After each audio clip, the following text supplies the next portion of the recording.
नमस्कार साथियों। आज हम बात करेंगे कि 10वीं क्लास के 2027 में होने वाले फाइनल परीक्षा के लिए 9वीं क्लास में जो रजिस्ट्रेशन किया जाता है, उसका क्या प्रोसेस है और उसको हम कैसे कर सकते हैं।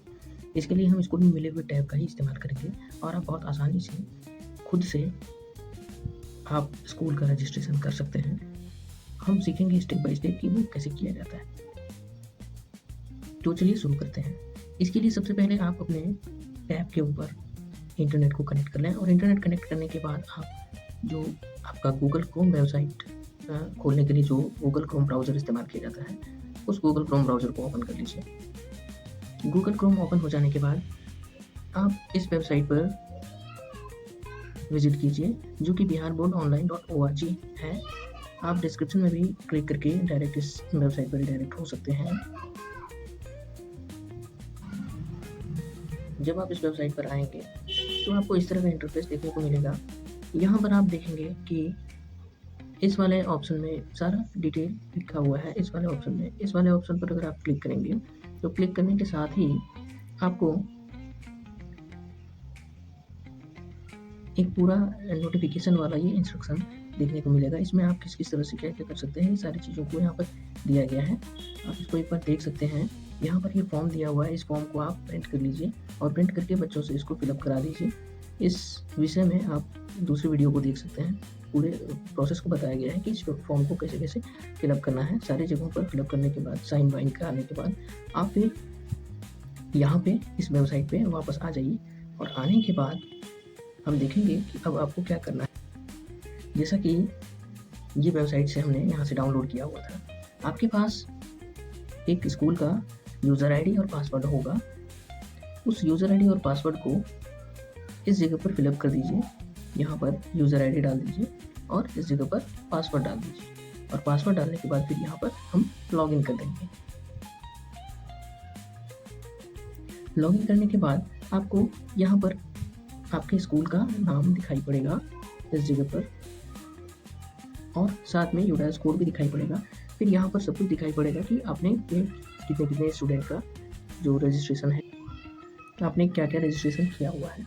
तो यहाँ पे सबसे पहले हम लोगों को जिस बच्चे का रजिस्ट्रेशन करना है उस बच्चे के लिए पेमेंट करना होता है और पेमेंट करने के लिए हमको यहाँ पर इस बटन पर क्लिक करना पड़ेगा। यहाँ पर जो एक निशान दिखा है इस पर हम क्लिक करेंगे और क्लिक करने के बाद यहाँ पर मेक पेमेंट पर क्लिक करेंगे। जैसे ही मेक पेमेंट पर क्लिक करेंगे तो हमारे पास इस तरह का एक चार्ट खुल करके आएगा। अब आपको जितने बच्चे का पेमेंट करना है, जितने बच्चे का रजिस्ट्रेशन करना है, हम इस जगह पर उस बच्चे का नंबर फिल कर देंगे। जैसे कि मुझे अगर एक बच्चे का रजिस्ट्रेशन करना है तो हम यहाँ पर 1 डाल देंगे। 1 डालने के बाद फिर यहाँ पर हमको उसका अमाउंट शो करेगा कि कितना अमाउंट हमको पे करना है। यहाँ पर टोटल अमाउंट शो करेगा। जितने भी बच्चे का आप यहाँ पर डालेंगे इस जगह पर उतना अमाउंट यहाँ पर शो करेगा। आगे हम पे नाउ पर क्लिक करके किसी भी पेमेंट मेथड से पे कर देंगे। जैसे हम क्रेडिट कार्ड या डेबिट कार्ड या फिर यूपीआई के माध्यम से भी पेमेंट कर सकते हैं। तो हम एक बार पेमेंट कर देंगे। पेमेंट करने के बाद का जो प्रोसेस है वो हम देखते हैं। फिर जैसे ही पेमेंट कंप्लीट हो जाएगा वैसे दोबारा से आपको इसी वाले जो डॉट है वहाँ पर क्लिक करना है और क्लिक करने के बाद फिर आप यहाँ एड स्टूडेंट पर क्लिक करेंगे। जैसे ही एड स्टूडेंट पर क्लिक करेंगे वैसे यहाँ पर आपको 2 ऑप्शन चुनने को मिलेगा।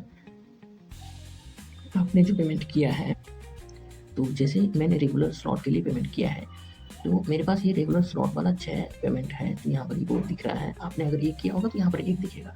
फिर नीचे सेलेक्ट एन ऑप्शन पर क्लिक करके ये रेगुलर वाले पे क्लिक कर दीजिए और फिर यहाँ स्टार्ट रजिस्ट्रेशन पर क्लिक कर दीजिए। जैसे ही स्टार्ट रजिस्ट्रेशन पर क्लिक करेंगे तो आपको यहाँ पर नीचे में बच्चे का नाम, पिता का नाम, ये सारा कुछ फिल करने के लिए दिखेगा।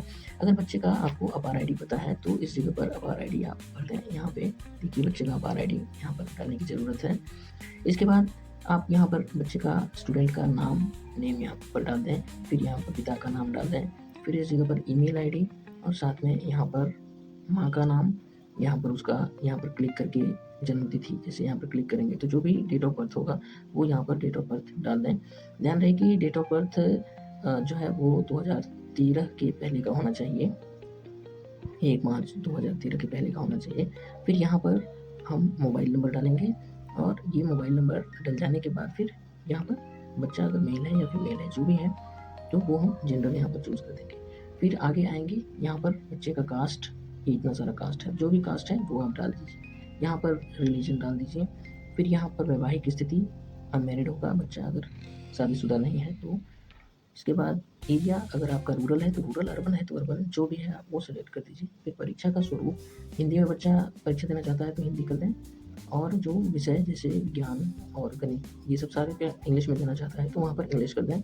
यहाँ पर स्टूडेंट का रेगुलर ये पहले से ही है। यहाँ पर आइडेंटिफिकेशन मार्क्स, तो आइडेंटिफिकेशन मार्क्स की ज़रूरत होती है। पहला आइडेंटिफिकेशन मार्क्स यहाँ पर भरा जाएगा और दूसरा आइडेंटिफिकेशन मार्क्स यहाँ पर भरा जाएगा। आप अच्छे से देख लें कि बच्चे के कहाँ पर क्या, कहीं तिल का निशान हो, कहीं कटा निशान हो, कहीं कुछ भी हो, आप उसको भर दें। अगर बच्चे के हाथ पे तिल का निशान है तो ए मोल मार्क ऑन हैंड, इस तरह से आप यहाँ पर टाइप कर दें, लिख दें। फिर यहाँ पर इंडियन आएगा, नेशनलिटी में इंडियन, इस जगह पर नेशनलिटी में इंडियन आ जाएगा। फिर यहाँ पर अगर विजुअली इम्पायर्ड है तो उसको यस कर दीजिए, नहीं तो यहाँ पर नो वाला ऑप्शन चूज़ कर दीजिए, यहाँ पर नो कर दीजिए। आगे आएंगे हम लोग, तो आगे यहाँ पर बच्चे का जो एड्रेस है वो इस वाले कॉलम में फिल कर देना है। यहाँ पर टाउन, सिटी, यहाँ पर डिस्ट्रिक्ट, और इस जगह पर बच्चे का पिन कोड। आगे अगर पढ़ें तो यहाँ पर बच्चे का बैंक डिटेल, ये जो बैंक डिटेल है ये मैंडेटरी नहीं है, अगर आपके पास है तो फिल कर दें। यहाँ पर बैंक नाम, यहाँ पर उसका अकाउंट नंबर बच्चे का, और यहाँ पर IFSC कोड। और अगर बच्चे का नहीं है तो आप इसको स्किप भी कर सकते हैं, बिना भरे भी आप जा सकते हैं, कोई दिक्कत नहीं होगी इसमें। इसके बाद आगे अगर आप आएँ तो यहाँ पर सब्जेक्ट ऑफर जो लिखा हुआ है, तो सारा सब्जेक्ट यहाँ पर आपको देखने को मिलेगा, दो छोड़ करके, एक तो MIL और एक SIL। MIL जो है वो जो मातृभाषा है वो होता है, और SIL सेकेंडरी वाला होता है। तो MIL में आप अगर बच्चा हिंदी मेन भाषा रखना चाहता है तो हिंदी डाल दें, और SIL में फिर अगर संस्कृत रखना चाहता है तो संस्कृत डाल दें, भोजपुरी रखना चाहते हैं भोजपुरी डाल दें। बच्चे की जो इच्छा होगी उसके अनुसार यहाँ पर सेलेक्ट। बाकी यहाँ पर सारा दिया हुआ है कंपलसरी, चारों सब्जेक्ट। अगर बच्चा कोई ऑप्शनल सब्जेक्ट लेना चाहता है तो यहाँ पर इस जगह पर ऑप्शनल सब्जेक्ट वाला ऑप्शन दिया हुआ है, यहाँ पर क्लिक करके आप, जैसे कोई एडवांस मैथमेटिक्स लेना चाहता है तो वो, कोई इकोनॉमिक्स, को म्यूजिक या फिर कुछ भी लेना चाहता है तो वो यहाँ पर सेलेक्ट कर सकता है। अदरवाइज अगर नहीं लेना चाहता है तो उसको छोड़ दें।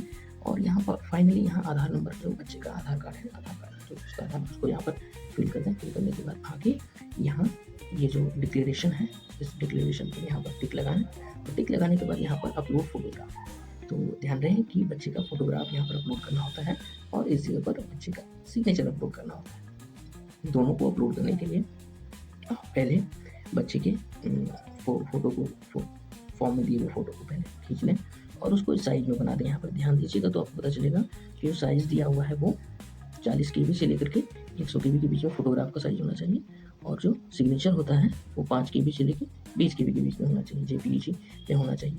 जब आप इस तरह से सिग्नेचर और फोटोग्राफ को बना करके अपलोड करेंगे यहाँ पर और यहाँ पर, तो फिर ये अपलोड हो जाएगा, आपको देखने को भी मिलेगा। और फिर लास्ट में यहाँ पर फॉर्म का रिव्यू आप देख लें, अगर सब कुछ सही से फिलअप किया हुआ रहेगा तो आपने जो फिलअप किया है वो इस पेज पर आपको दिखेगा। फिर आप एक बार कंफर्म कर लें, और कंफर्म करने के बाद फाइनल सबमिट कर दें, आपका फॉर्म पूरी तरह से फिलअप हो जाएगा, किसी तरह की कोई दिक्कत नहीं होगी। अगर कहीं पर कुछ छूटा हुआ रहेगा तो फिर आपको दोबारा से जा करके उसको करेक्ट कर देना होगा, सही कर देना होगा, आप फॉर्म को फिल कर पाएंगे और सबमिट कर पाएंगे। अगर फॉर्म फिलअप करने में या पेमेंट करने में या यहाँ पर किसी भी तरह की कोई दिक्कत होती है तो आप निश्चित रूप से कमेंट करें, हमारे द्वारा पूरी कोशिश की जाएगी कि आपकी मदद हो पाए। वीडियो में बने रहने के लिए आपका बहुत बहुत धन्यवाद। मिलते हैं अगली वीडियो में।